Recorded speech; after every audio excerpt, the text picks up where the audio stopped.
بسم الله الرحمن الرحيم والصلاة والسلام على أشرف الأنبياء والمرسلين محمد رسول الله صلى الله عليه وسلم. شكرا سيد الرئيس. أنا بدوري أرحب معالي الوزير والطاقم المحترم اللي جمعاه اليوم، ونقدر لا نعود مديانة لا ينضم صوتي لأصوات النواب اللي سبقوني،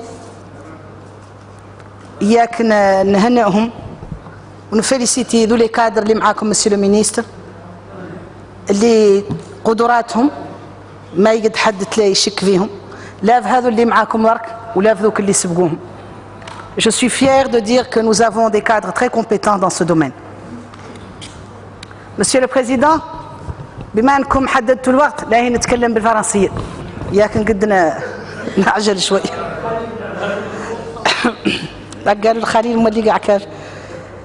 Je voudrais dire que ce n'est pas le premier code des pêches. Et ceci démontre que nous sommes en train d'améliorer, que le gouvernement actuel est en train d'améliorer tout ce qu'il a trouvé, tout le travail ou les travaux qui ont été faits par les Mauritaniens, par les fils de ce pays. Et là je répète qu'on ne peut pas et qu'on ne doit pas dire qu'ils n'ont rien fait. Ils l'ont fait.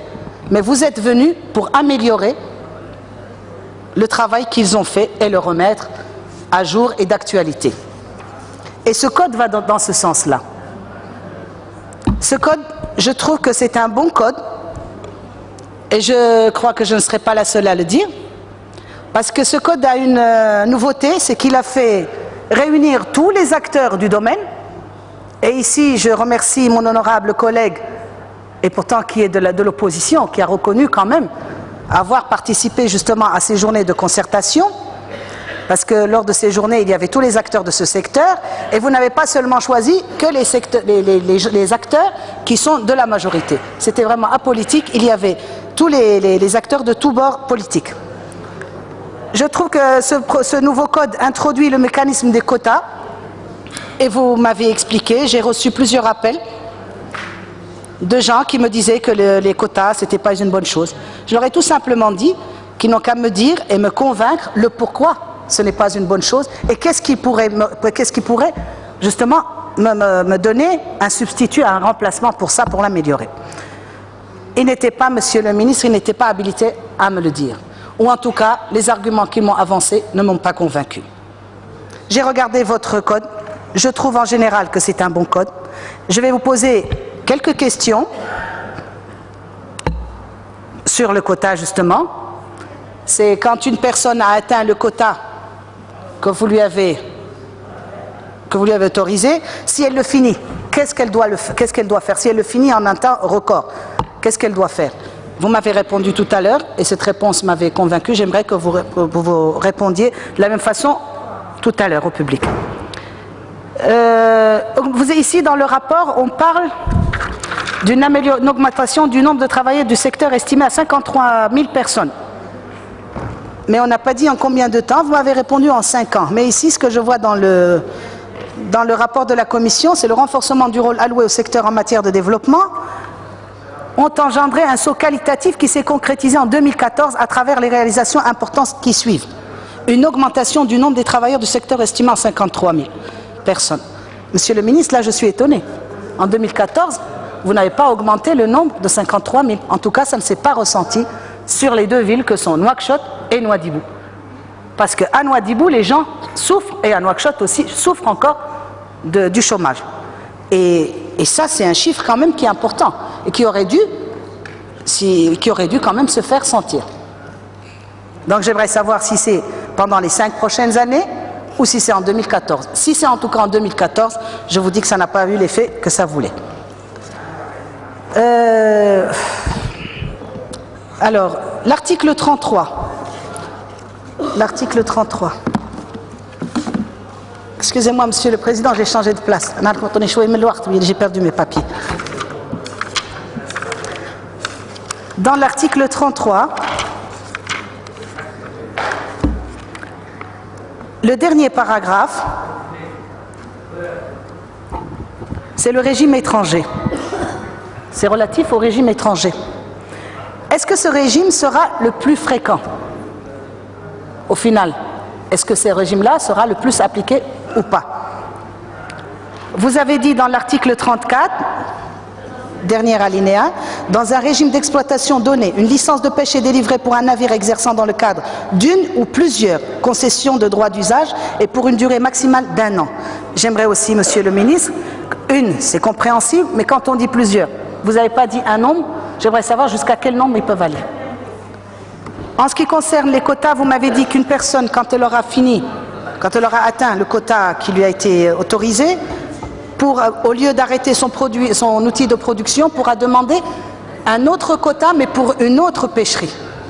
J'aimerais que vous nous expliquiez plus amplement ce problème-là. L'article 38.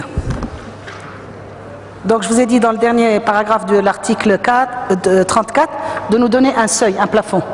L'article 38.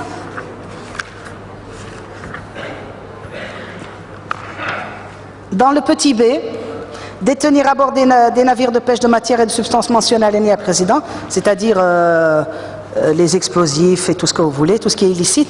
Ceci, monsieur le ministre, implique beaucoup de contrôle des bateaux. J'aimerais savoir aussi, et tout le code, pour qu'il soit bien respecté et pour qu'il donne vraiment les résultats attendus, va impliquer, monsieur le ministre, à ce que vous fassiez un investissement énorme dans ce qu'on appelle le contrôle en mer. J'aimerais savoir comment vous allez procéder.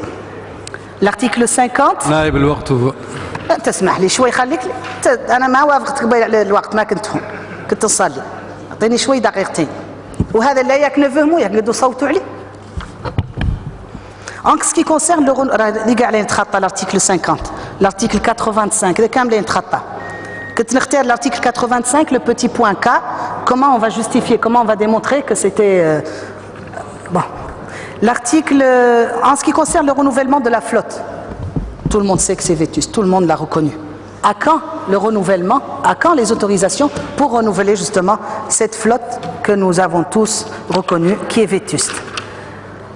Vous avez donc, je vous ai dit, là, on va attendre. Si vous me dites que les 53 000 emplois, ça sera pour 5 ans, je vous dis, Inch'Allah, je souhaite que vous soyez là l'année prochaine et que je sois aussi, moi aussi là, et pour savoir combien d'emplois vous allez créer et comment on va pouvoir savoir combien d'emplois vous avez créé. Je voudrais que vous nous parliez aussi de la pêche sportive. On n'en a pas beaucoup parlé. Je voudrais qu'on nous en parliez un peu. Oui, c'est bien d'ouvrir le secteur à des nouveaux investisseurs, mais s'il vous plaît, n'oubliez pas qu'il y avait des gens, des pionniers dans ce domaine-là. Il faut aussi leur donner de leur chance et ne pas oublier qu'ils ont acquis quand même une certaine expérience. Pour finir, je ne peux que vous recommander de remettre tous les moyens utiles pour l'application de ce code et encore le contrôle nécessaire à cet effet. J'aimerais vous poser une question. Quelles sont vos relations avec la zone franche? La question que je vous ai posée l'autre jour, je reviens aussi là-dessus. Et une dernière chose, Monsieur le Président, avant de finir. J'ai oublié. Oui, c'est que la fédération, justement pour mettre en valeur un peu les concertations que vous avez faites, vous nous avez dit que même la fédération, quand elle était présente, a fait 2 remarques et que vous en avez tenu compte, et je pense que l'une d'entre elles est mentionnée dans l'article 25. Donc ici je m'adresse aux gens de la fédération, ils ont tous accepté ce code et on n'a donc plus rien à redire là-dessus. C'est tout, je vous remercie Monsieur le Président, je vous remercie Monsieur le Ministre.